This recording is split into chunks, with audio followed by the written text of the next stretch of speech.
meaning you do have existing context. You're always we always, as architects, as urbanists, right, we always have to embrace context and build off of that. I think the question that I'd like to ask is always designing for the future to a certain extent, right? We can put a name on that, 10 years, for example, a duration, right? That's very difficult to design exactly for the present. It was very amazing, and it was very interesting to see, especially the project Godrej in Saudi Arabia. We tried to take a lot of inspiration from the heritage which is there, which is so rich in our country. And after taking inspiration, then we see how to mix it and work along with it in a very modern way.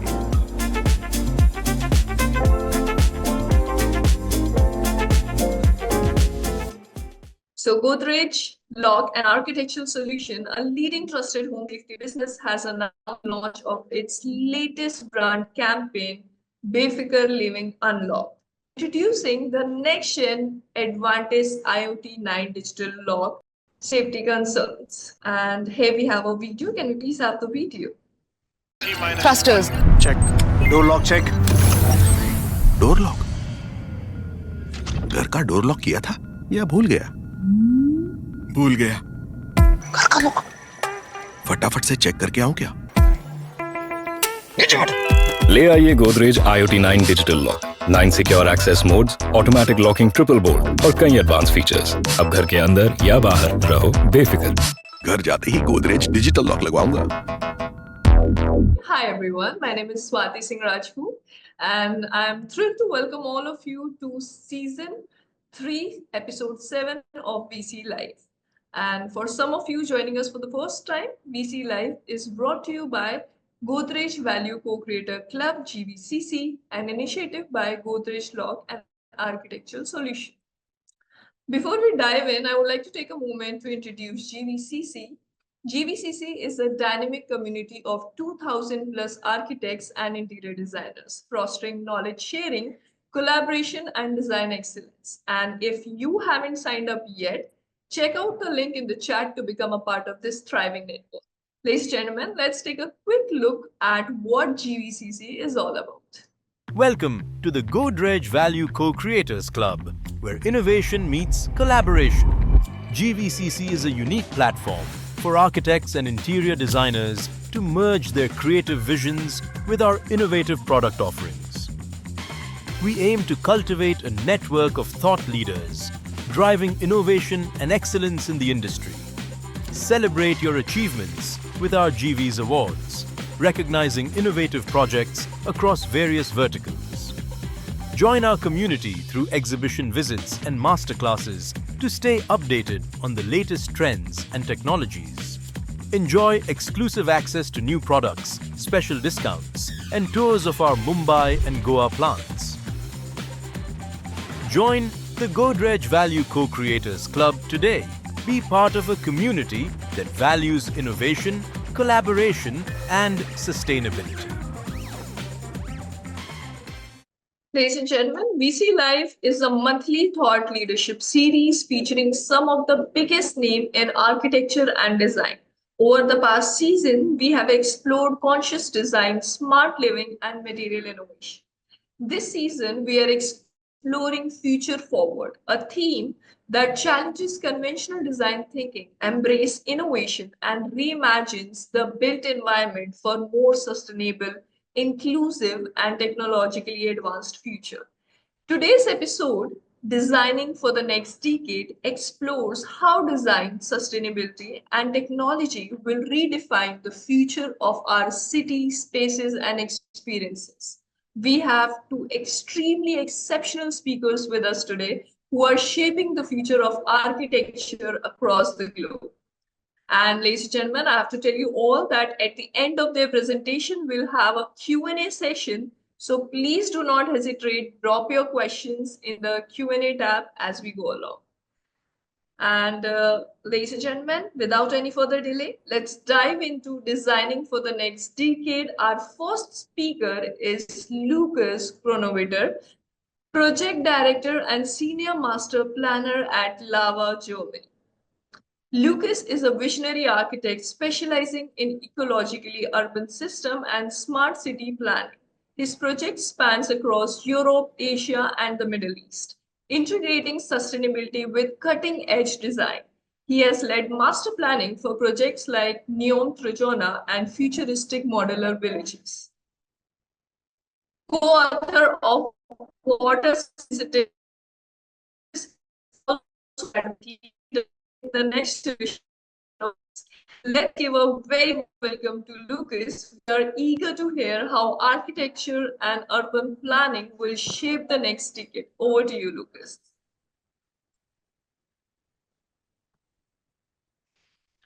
Oh, thank you very much for the warm introduction. Thank you very much for the opportunity. Looking forward to the dialogue later also with Qutub. I think the topic itself, designing for the next decade, is already quite thought-provoking, to say the least.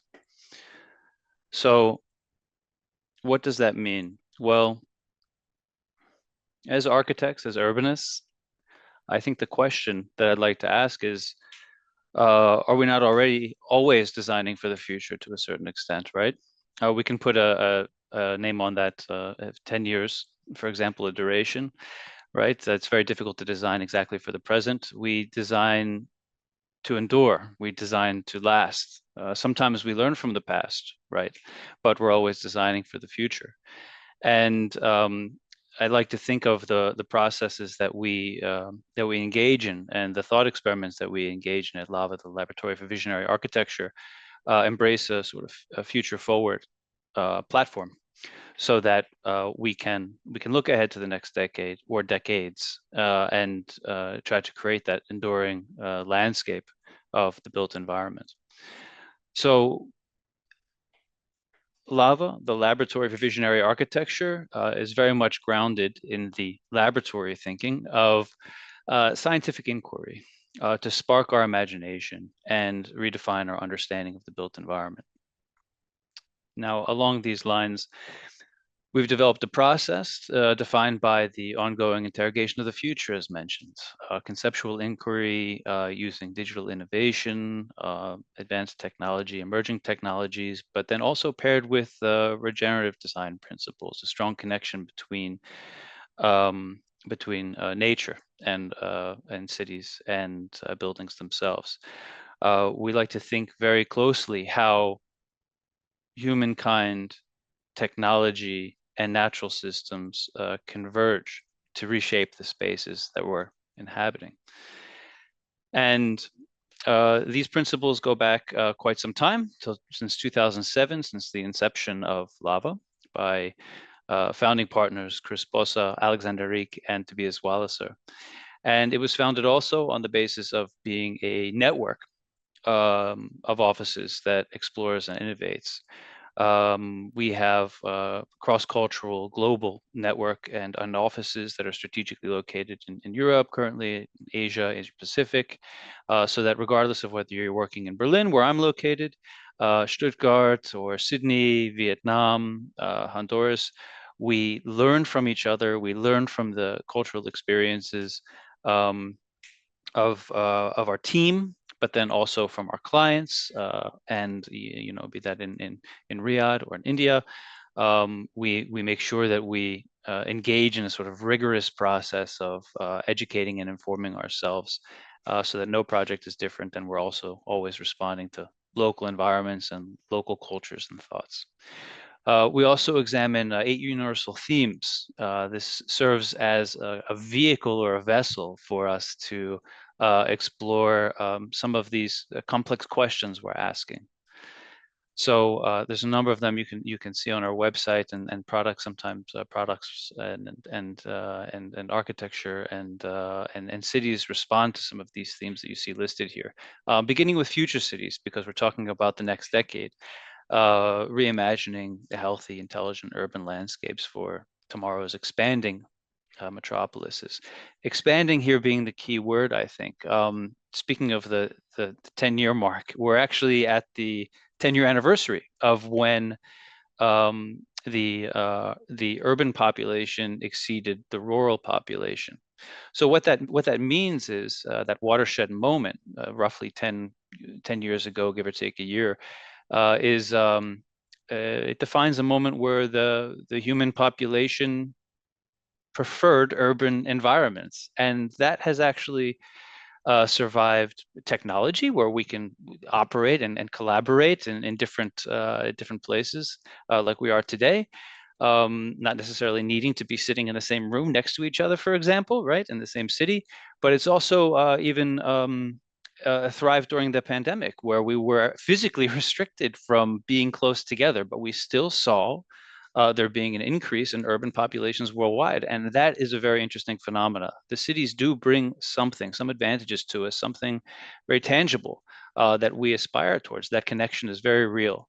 And I think that's absolutely important for the next 10 years. And let's go ahead and be bold and say, and add 10 to that, 10 times, 100 years, we can really think towards the future, I think. And we have to. And the next generation, of course, as well. Moving quickly through other areas of interest for us, other thematic landscapes: cognitive workspaces, hybrid realms, regenerative design, very important, I think, in all projects that we're creating, vivid living, collective spaces, digital processes, and conceptual collaborations. So from here, I'm actually going to just jump into a few projects. Some of these are build projects, some of these are under construction, and some are more aspirational. And I think that's also appropriate for thinking about the future. So I'll start with the Cox Master Plan and Innovation Tower, King Abdulaziz City for Science and Technology in Riyadh. We were the master planners, but then also the architects of the headquarters, which you see here. And this is a fusion of both technology, design approach, parametric computational design, and then also culture, and even to a certain extent, a future forward idea on the creative workspace. From the master plan, the idea was always to have central corridors that were controlled environments for a passive, comfortable microclimate that would then ensure collaboration and exchange between the different offices that you see. And then that would also move into the concept of the atrium as a common space for people to meet, to exchange, to find orientation in terms of where that they're going. Innovation, we know, doesn't just come in isolation. Sometimes it does in small moments of history, right? We've seen big leaps coming, but usually there's innovation coming from collaboration. And this is the innovation tower that you see here. The architecture was designed in the central atrium, which serves, of course, as a very strong a passive design concept for thermal stacking, of course, to bring the warm air out of the building. But then, as you saw in the previous image, the facade is also engaged in balancing daylighting, also with restricting the thermal loads. So with all of these things in balance, we're able to create a very comfortable microclimate, but then also an environment that balances private space, office space, productive workspace, but then collaborative work environments. So we think of this as almost a hive, if you will, for new ideas and new innovation. And we're very proud to say that we recently received the inaugural prize from the King Salman Charter, which we hope is indicative of this is sort of a representational typology for science, technology, and innovation in the wonderful Kingdom of Saudi Arabia. I'll move now over to Germany, to Halle, for a competition entry that had a very similar underpinning theme, looking at the question here: what if by integrating industry and technological innovation, we could enrich local communities instead of industrial production and innovation happening in isolation? What if this was visible, or this process was visible, taught, for example, or even to a certain extent engaged in local communities and cities, as opposed to being isolated within gated compounds? And through this design and this process, that's the provocative inquiry, the new typology that we're looking at, is merging public space and access, but then also you could have retail, restaurant space, etc., co-mingling with science and technological integration.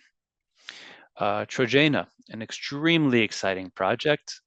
planning here for new experiences in a mountain landscape in Saudi Arabia. Of course, the mountain landscape is important because of getting to higher elevations and getting to comfortable climates, offering some key advantages that you can have a year-round master plan and a year-round comfortable climate. But one of the big questions that we were asking beyond the advantages that the mountain landscape offers, such as views and experiences, nature and hiking, etc., was if we were going to develop here, what if planning and design could boldly reimagine spaces, create new experiences, while at the same time conserving nature? And these were some of the fundamental questions that drove our process forward, going into the master planning at Trojena. There's a decentralized plan in this landscape that's driven partially by the geography, but then at the same time also driven by the opportunities presented by the geography to create decentralized, consolidated villages and cores that are interconnected in a network, but then at the same time each are tailored to the unique experiences of these locations. So we don't have a centralized village that then could perhaps expand or sprawl, but rather we have a decentralized concept with unique experiences that you arrive to. And ultimately what this does is it reduces and compresses the building footprint in order then to preserve and conserve some of the natural, beautiful natural landscape that you have between these different experiences. We utilize detailed research into climate, into terrain modeling, and of course local culture as well, and with future forward thinking at the same time, and also you could say a very nuanced and progressive approach towards how these buildings are going to be constructed. To develop solutions that essentially address the challenges of siting while minimizing the disruption to the landscape. Moving on to another project, Modular Villages, Resilient Communities for Tomorrow. Here we ask a key question: what if planning and design could create sustainable, climate responsive designs that are highly livable and accessible, but also affordable? And the answer is, of course, yes, but it does take a little bit of work and it takes a little bit of thinking. And we have to look at our toolbox, and we have a lot of great tools in our toolkit today. For example, what you see here in the image to the upper right is the Mobility Hub. The Mobility Hub is a fairly new typology, and it's one that I think that we're really just scratching the surface of, and we need to really explore further, because the Mobility Hub itself is what brings in larger scale mobility, whether that's coming from larger public transportation, but mostly usually it's private vehicles coming in, then transitioning towards that last mile or 15-minute commute in order to get home, in order to get to work, so that you can create a much more, let's say, you can take the opportunity of public realm being previously partitioned between your traffic and then your public and open space, and converge them together, because by reducing the reliance on transportation infrastructure, everyone having a vehicle, for example, to bring you to your doorstep, you actually create an opportunity to have a more open and public space. And we believe that that's also extremely important for the future. At the same time, we're drawing on the vernacular architecture from the region. We're learning from that and creating novel modular systems that could also facilitate more affordable housing, and then also climate comfort. And here what we have is an approach that organizes the space in a series of hierarchies that relate to different levels of community interaction, whether you're interacting with your neighbors directly or whether you're interacting with an entire community of several hundred people as a whole.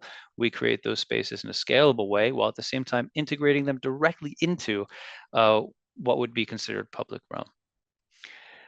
The energy and future storage center. Energy is infrastructure and as a community asset here in Heidelberg. This is under construction, almost finished. This is a novel approach here, hybrid architecture, where we're asking a question: what if architecture could transform sustainable energy infrastructure into public experience?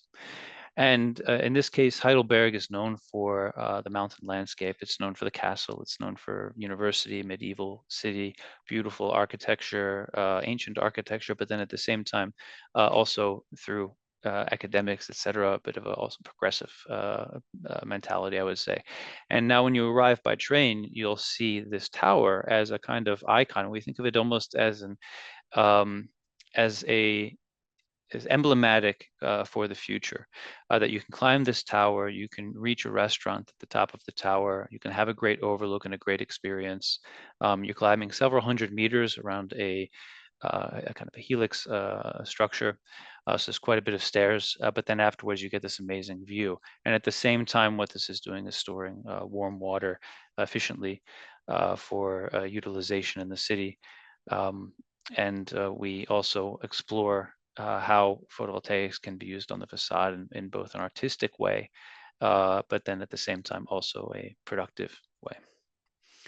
So here we can see how the hybrid rooftop peak looks, and how the ramp, the mobility, and the energy system all play off of each other to form parts of a whole. And we're also working on the German pavilion for Expo 2025, exploring circular design for zero waste futures, embracing circularity and exploring net zero futures, creating equitable societies and environments. This is a thought experiment, just like all Expo pavilions are to a certain extent, but here we're looking very, very closely at natural materials, low carbon materials, circularity, life cycle thinking in order to create both carbon neutral, but then also 100% reusable buildings. So we're learning a lot from this building, and we think that we can teach a lot from it when it opens up. Hopefully many of you can go visit. And last but not least, the lab. On our website, we're also trying to facilitate dialogue, and we do that by inviting others to write articles, to provide us with provocative inputs, questions, to facilitate discourse, to create dialogues and conversation with the public. So this is emerging right now. This is fairly new. Maybe Qutub, we could have you on there after this conversation at some point. We would love that. But this is a bit non-traditional, I'd say, from an architecture firm, but we really want to sort of grow our experience, grow our network, and collaborate as much as we can. Thank you very much. Thank you so much, Lucas, for that insightful presentation. Your work truly showcases the essence of innovative and visionary architecture. And I'm very sure it was very, very mind-stimulating for all the creative people who have joined us as audience. And I request, guys, please, if you have any questions to Lucas, put it in the question and answer tab. All right, ladies and gentlemen, let's move on to the next part. Now let's welcome our second speaker, Mr. Qutub Mandviwala, Principal Architect at Mandviwala, Qutub and Associates. Qutub is a Master of Urban Transformation and Sustainable Design, expert in large-scale township, commercial towers, hospitality and residential projects across India. He is also the designer of India's first smart city project, Bhendi Bazaar redevelopment spread across 7.5 million square feet. He is also a winner of Bharat Gaurav Award for his outstanding contribution to architecture. A very big welcome to Qutub Mandviwala. We are very excited to hear your perspective on today's theme. Over to you, sir. Good evening. Thank you, Swati. Firstly, thank you, Lucas. I think amazing presentation. We got a very good insight on the futuristic development that you have been talking about.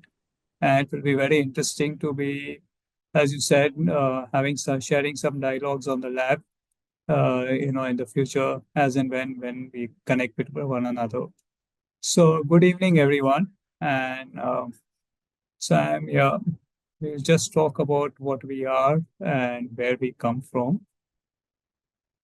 So basically, I'm the principal and founder of MQA. And, we are 30 years of experience. We have about 100 professionals working with us. We have 110 projects completed, nearly 25 million square feet of work, which is already done. And we have a large team. We have about 7 associates. and a team of around 100 people working with us. We are spread all over the country, and we've been working internationally also. And we are working in around 25, 30 cities on different scales of projects. So we work on healthcare, we work on education, we work on hospitality. We definitely do work on master plan, large mixed-use developments, retail, large residential, which is there, commercial buildings, office interiors, infrastructure projects, hospitality, etc. So these are the range of projects that we are associated with, and our principles are very clear. We strive to understand, the characteristics and culture of each site. So most of the projects are very contextual. We try to get and take inspiration since we are working majorly in India. We try to take a lot of inspiration from the heritage which is there, which is so rich in our country. And after taking inspiration, then we see how to mix it and work along with it in a very modern way, whether it is to use jalis and fenestrations in a modern way, whether to use the central courtyard inspired by the local gardens in that area, or to create staircases which are very different, taking inspirations from the step wells, etc., or to take some kind of very different forms which are very futuristic, but still having certain elements which are connected to the culture of that place. So I'll just speak on one project which we are talking, since we were talking of urban transformation. And after seeing such a beautiful presentation from Lukas talking about futuristic, we are going to come to a very, very ground-rooted project, which is in the heart of Mumbai. So we are talking of reality which is very dense, highly populated, and we are talking of 16.5 acres of redevelopment in a city which has got high density of housing, which has got all infrastructure. And here you can see that this was the site that was given to us, where there was one building standing, and there were another 250 odd buildings which are 100 years old, which were there in this. We had about 3,200 families, 1,250 commercial, and it is around 16.5 acres. It was a big challenge because the roads are very narrow. And you can see it was all very dense. Infrastructure was not at all adequate. The buildings were dilapidated. And you can see the kind of infrastructure of the buildings, the houses, and the situation in which people were staying. The streets had very little. Some of the streets were as narrow as 5 feet, some were 10 feet, some were hardly even accessible for people to walk. And most of the places, they had retails, which were there on the ground floor, and ground plus 3 or 4 as the residential areas on top. There were no public amenities. There were no green spaces. There was not even a single tree, or one tree was there, which we located in the 16.5 acres. So was the situation of the streets. There was no place for parking. So people used to park their bikes all along the streets. There were hardly any footpath left for people to walk, or a pavement left for people to walk. So people used to walk on the streets, and at the same place where people had to drive or ride their bikes, it was highly congested, and it was kind of an chaotic situation. The overall infrastructure was 100-year-old. As I said, it was quite in a collapsing stage. And even you can see the situation where people are there. The buildings were very dilapidated. They were virtually supported by these kind of temporary structures. And very difficult for people to walk up and down these stairways. It would crumble at any time. We had these very unhygienic conditions between two buildings, which was a no man's space, which was more of a dumping area. And the size of apartments were virtually unlivable. There were 100, 150 square feet. There were studio apartments. There was no definition of living space versus kitchen or cooking space. There was just a waiting space inside the house with common toilet facilities on every floor. The shopping or the retail, which formed one of the character of the overall area. It was a cultural factor, the shopping, but it had no space, so people used to sit like this outside, and shopping was quite underrated in that place. But because it had its USP, a lot of people used to come in these areas to do the purchasing. So how do we resolve these kind of issues which are there? So we had to strategically think of a game changer. So we had to work on high density, high rise kind of thing. Open spaces, public spaces, infrastructure, hygiene and health was one of the biggest factors which had to be considered inside this. And we had to talk of vertical developments. We had to talk of, construction grade. We had to talk of parkings which were not on the streets in form of basements. We had to talk of high density, high rise, and free up the grounds.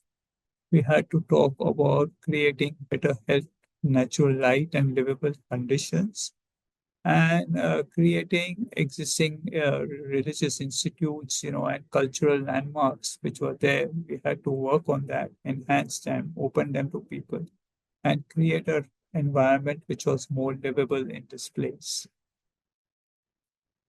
So the original situation was in this kind of area where we had these very narrow streets. We had 26 or 25 clusters which were there inside this. And each of these clusters had these different shopping retail which was there. And they were all in very unique. Some had antique and hardware. Some had like homes and general eateries. Some had leather and bakeries. So there were different segment had different kind of these kind of retails which were already existing in that place. And we had to rehouse all that retail back inside this. So we worked on the master plan. And first we decided how to create better infrastructure.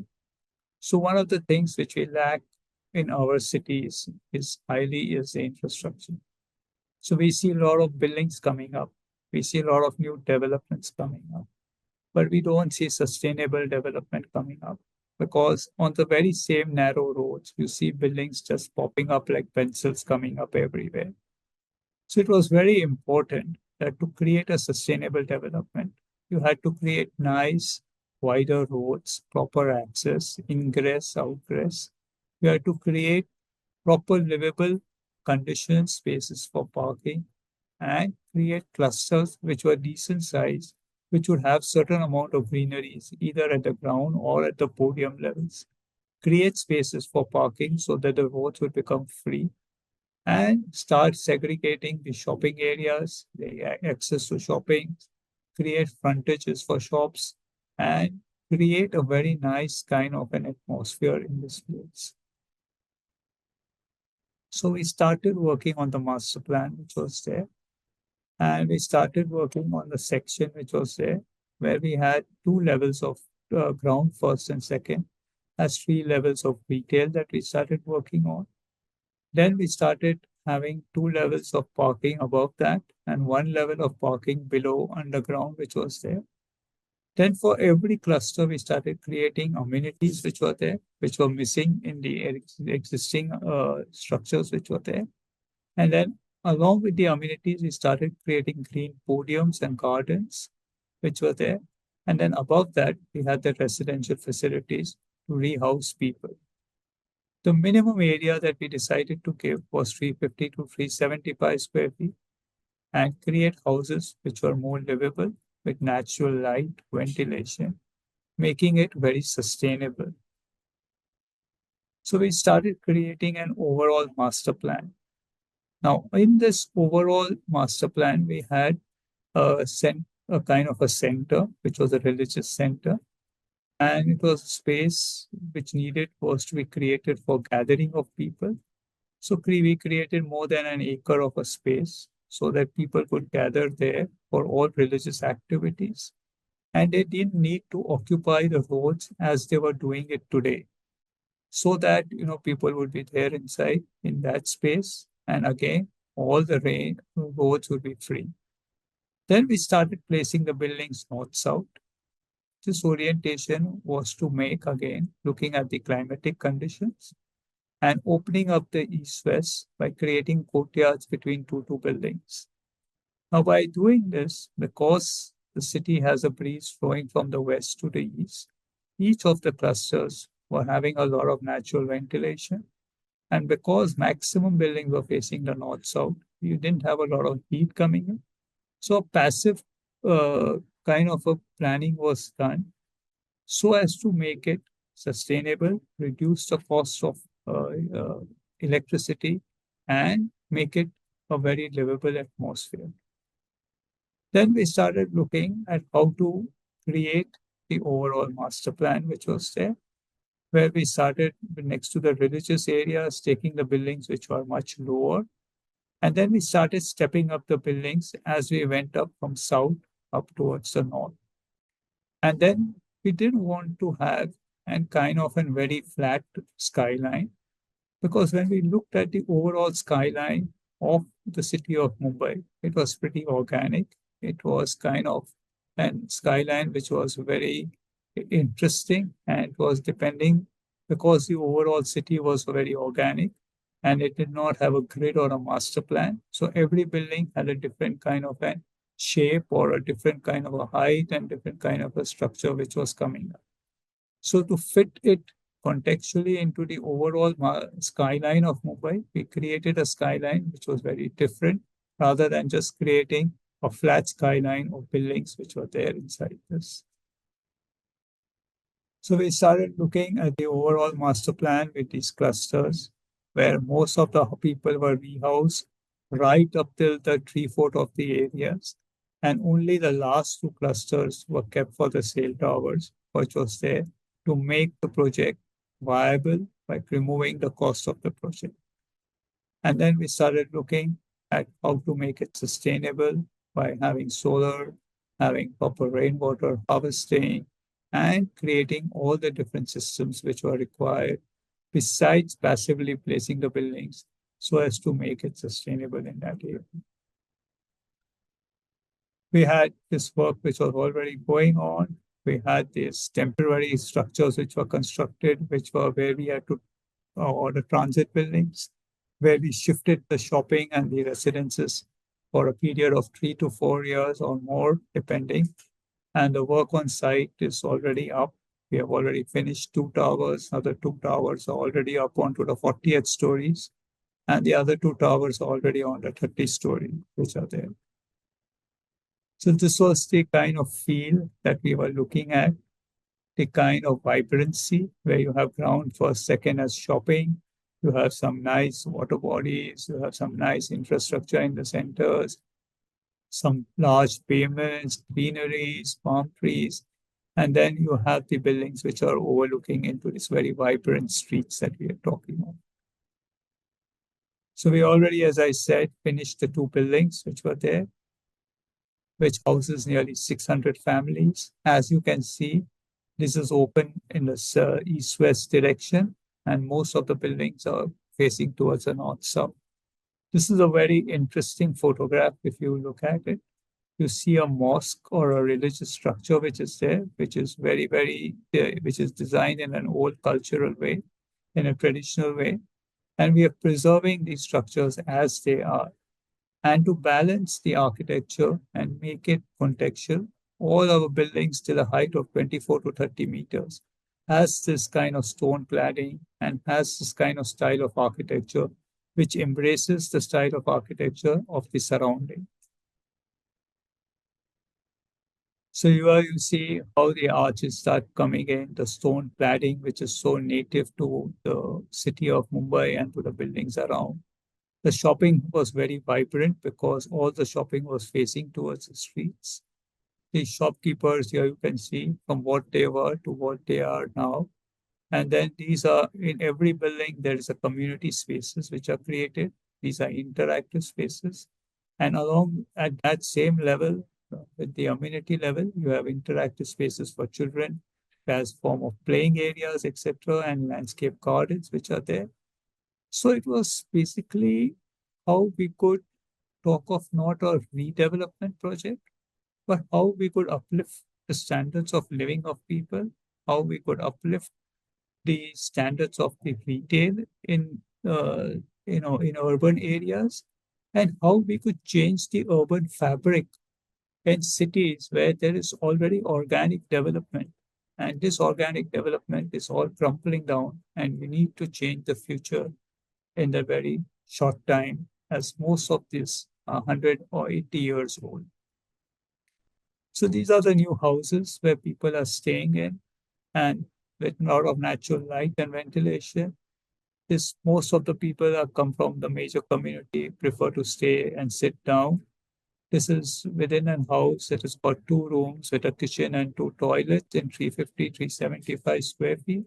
And you can see the houses with air conditions nicely there, proper kitchen and with natural light and ventilation, and decent size of apartments which are there for people. So this is how we start with, and slow and steadily we are progressing to rehouse all the 3,200 families and see how we can set a new standard for new transformation. And when I say sustainable, for me, a sustainable living is where a person is going to reside for a long time. And for that, whatever needs to be done has to be done to make it livable and make it comfortable, because you're in a city where house is going to be the most important factor of your life. And to put forward your thoughts as expert, Mr. Qutub, could you please start sharing your thoughts on the topic? So thank you, Swati. Again, I think it's a very interesting topic that we are talking of. And I think I would like to, start by saying that the future of the cities, is going into different directions, as we can see here in 2 different sets of presentation. We are seeing 2 very contrasting presentations which are there in the last 60 minutes. So Lukas gave us a very good opening into a very futuristic talk, and it was very amazing. And it was very interesting to see, especially the project Trojan, right, in Saudi Arabia, which is so interesting, which is there. And I would like Lucas to throw some more light on it, and talk about it, because I think that is a very interesting topic, because, when we talk of commercial buildings and office buildings, that is one part. But when we are talking of the Trojan as a kind of it has got a very native culture to itself. It is in a very beautiful surrounding, and to understand that how it is contextually working with the surrounding, and how it is going to be one of the most beautiful living spaces that we are going to talk of at one point of time. Sure, I'm happy to. I also relate to the great work that you've done to a certain extent. Like just from the first topic you brought up, which was just the the obvious contrast in terms of like the presentations, the work we're doing, and you can frame it very easily, right? To a certain extent, if the work that we were doing is a bit ground up, meaning you do have existing context. You're always built. We always, as architects, as urbanists, right? We always have to embrace context and build off of that. In in the work that you're doing, for example, you're talking about sort of some of the organic development and all of that, the rich tapestry that already exists, that definitely has, has issues, challenges that that you articulated very well, and it's a context that I'm not entirely familiar with, but at the same time, understanding that there's benefits to that, and then there's needs that need to be improved upon, etc. So that's the idea of the future as transformational, right? And you're working on a transformational project. Whereas if you're talking about something like Trojena, where it's a bit of built from scratch because it's not pre-existing context from the in that particular location, there's not an existing urban settlement to expand upon, for example, or to build into. So it's obviously not transformational. So there's obviously two different types of projects you're talking about there. You could say the same also with like the Cox Master Plan and the headquarters, but that in a difference is situated in the city and situated in Riyadh, so it's a response to the local culture of Riyadh and the local culture of that particular site, and a site response, right? Whereas in Trojena, when you have the natural environment, that becomes your inspiration, that becomes your context, and without the without the built context, you rely on the terrain context and the geography in order to inform the decisions that you're making. And of course, there's a lot of engineering that goes into this, mobility, transportation, et cetera, and that kind of and developing the site that as you move through it, that needs to facilitate the access and the connections between these different locations. But then as you move through it, in the end, it's also going to be extremely interesting to see how over the next decades, we're talking about in the context of this conversation, the next decades, once it's lived in, once it's occupied, how it then emerges and grows over time. Right, and you could point to any number of large-scale projects across the world. Here locally in Berlin, there's a lot of development ongoing. Close by Hamburg, I always like to reference the Hafen City development, because when it's a very large-scale urban development from a European standard, it's built and it's a vessel, but then it takes time before the local population essentially integrates and creates a local culture. And that's when it starts to thrive and take on a life of its own, right? And you can't always plan for that. You have to create the infrastructure, you have to create the experiences in the place, and curate and manage that from a perspective, from that perspective. But then it just like all habitats, all cities, all dwellings, they do evolve over time.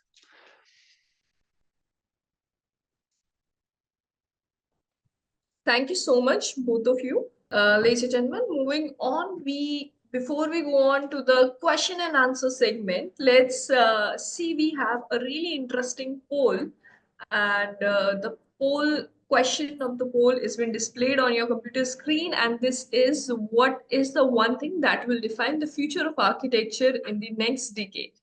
And these are the four options. Option one is sustainable design, smart technology, community center planning, and cultural context. Whatever you think is right, please answer according to that. And then we'll move on to the question and answer. I think we've been waiting for this, and people are so excited. We have so many questions. We'll start with okay. So this question is actually for both of our speakers. What advice would you like to give young architects and designers who want to work on transformative future-ready projects? Firstly, to the young audience, I think you all are in a generation where there is a huge palette available for you to paint it the way you want it. And I think you all are in the best having the best of the technology.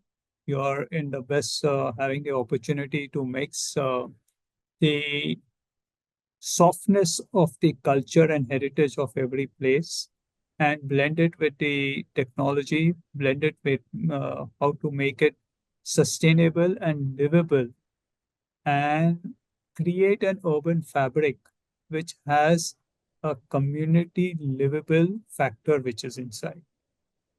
Because one of the things which is very important, which in some of the new towns that we see also, is the community factor which gets lost, which is missing inside this part. So how to create that fabric and how to mix this technology and to create a development which is going to be, in my word, a sustainable living for a very, very long time for the people and workable for people to stay. Lukas, all yours. Sure. Yeah, a really great question. Interestingly enough, I'm going to be going after this presentation to my own students' mid-review presentation, which I'm really excited about. And I think that first of all, in the context of let's say future cities, you, a young architect or a student, are already existing, and that we have to plan for that, right? So if I think about teaching, for example, right, or the examples that maybe if you're not directly teaching, but the references that you're taking on as a young architect and how you're bringing that forward.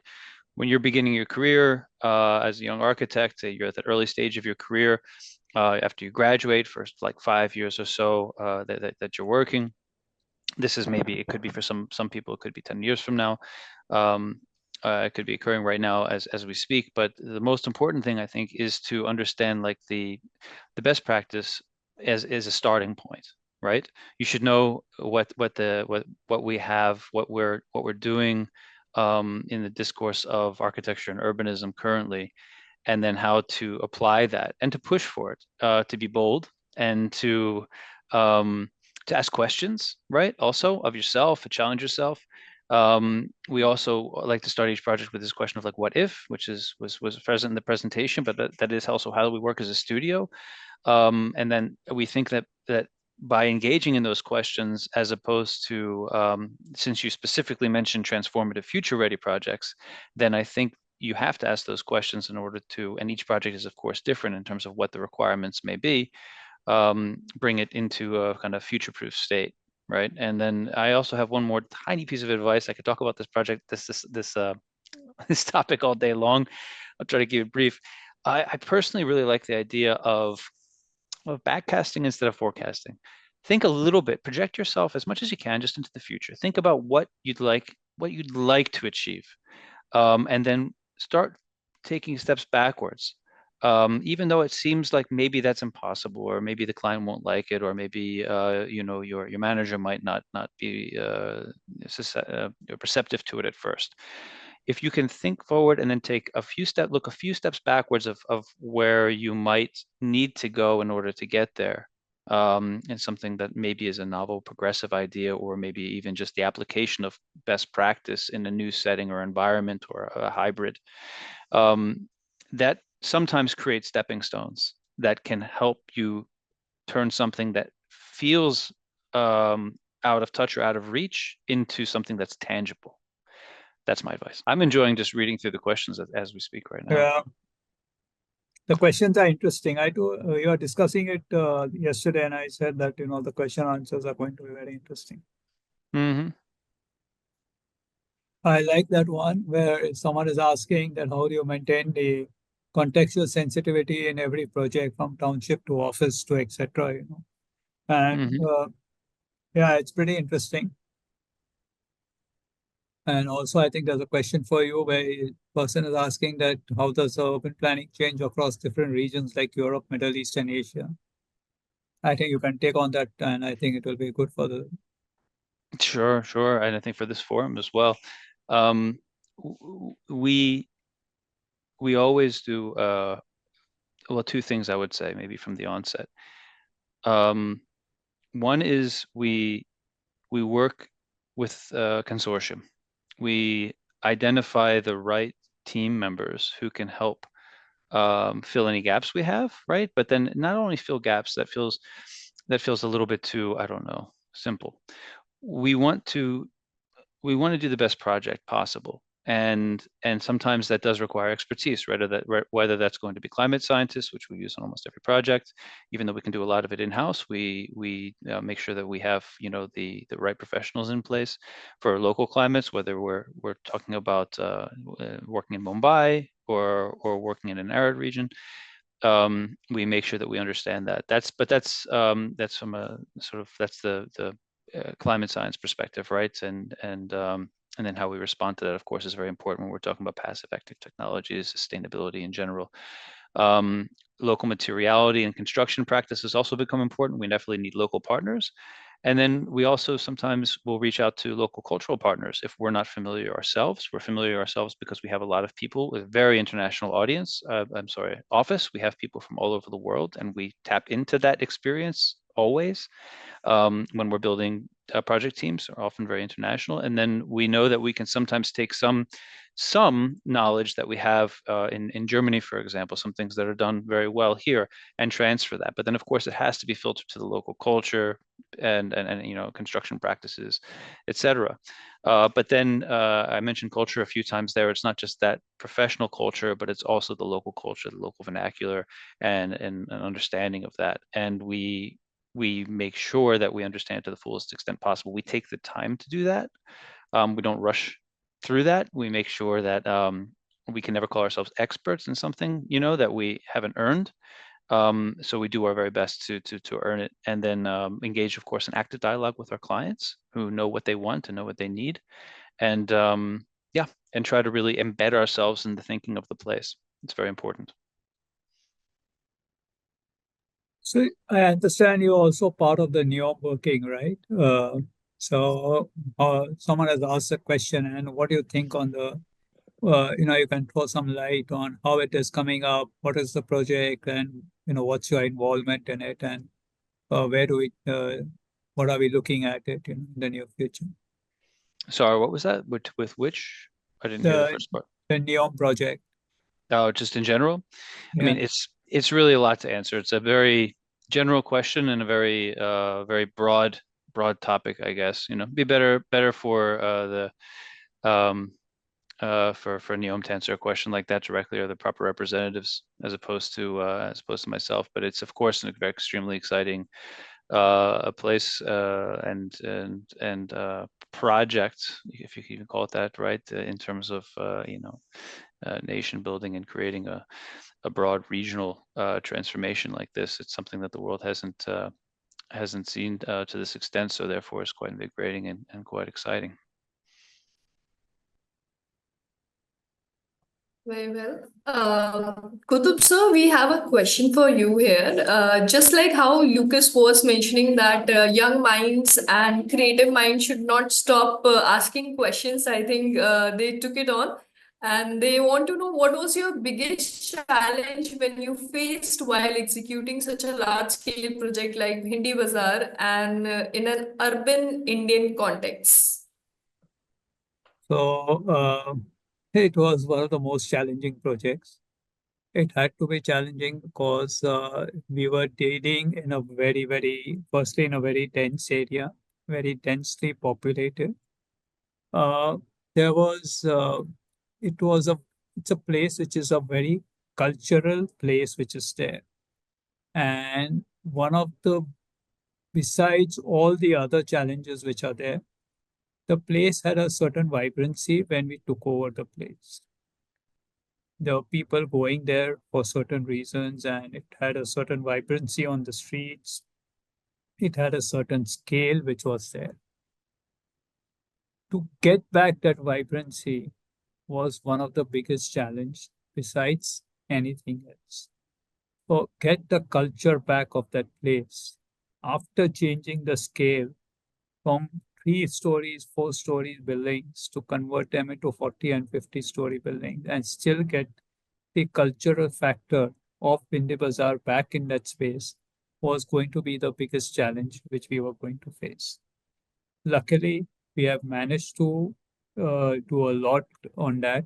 And today also, during these times, which is a little festive time, people go there from the city for all the eateries which are there. And as we are restoring back the eateries, the streets have become again very vibrant. People are going there, and the culture is getting retained there.